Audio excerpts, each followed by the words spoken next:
This ebook is designed specially for railway and SSC steno exams. A lot of contractions and advanced physiographics are used for speedy writing. For the convenience of students, this ebook is designed on A4 sheets and it is printable. We highly recommend you practice it thoroughly. You can collect the ebook from the link given in the description box below.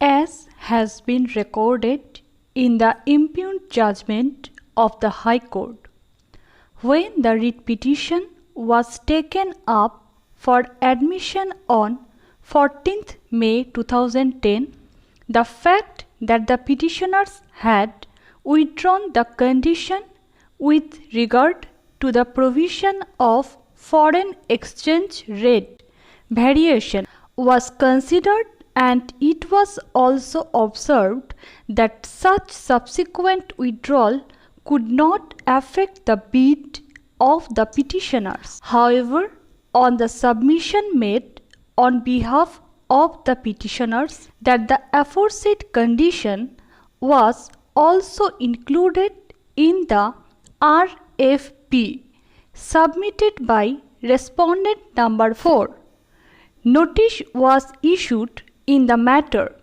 Consequently, while taking up the writ petition for final disposal, the issues framed for deciding the writ petition were centered round the said question.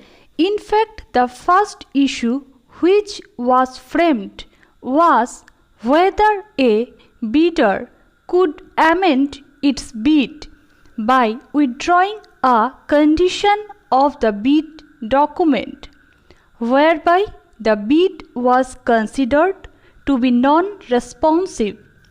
The second issue, which is an offshoot of the first issue, is whether a bidder would be entitled to contend that a non-responsive bid be treated as responsive since the offending condition was withdrawn after the bid documents had been opened.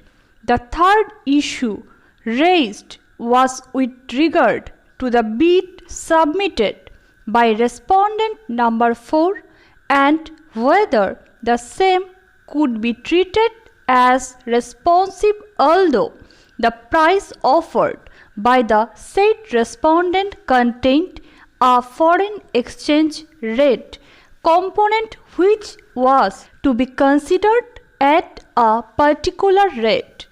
In deciding the said issues, the High Court held that since the terms and conditions of the price to be firm and fixed was one of the more important ingredients of the tender, the submission of a bid which violated the said condition rendered the bid non-responsive. The High Court observed that this was not a case of clerical mistake in the bid documents, but a conscious change in the terms and conditions of the bid as submitted by the petitioners, which could not cure the initial disqualification when the bids were submitted. The High Court took note of the fact that the bid of respondent number 4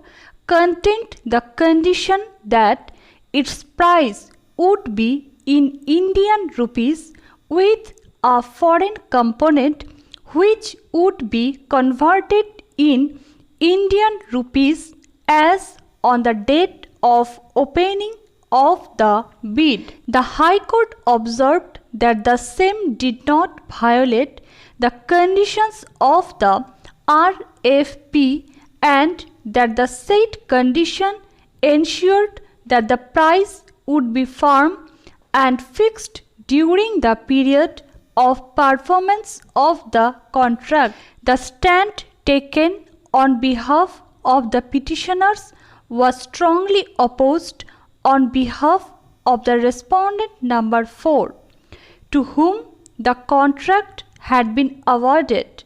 Mr. Ashok Desai, learned senior advocate, pointed out that the condition relating to the foreign exchange rate variation and the proposal of the respondent number 4 in relation thereto indicated a firm rate of exchange as on the date of the opening of the commercial bids, and there would be no escalation of such offer during the subsistence of the contract as envisaged in the tender documents.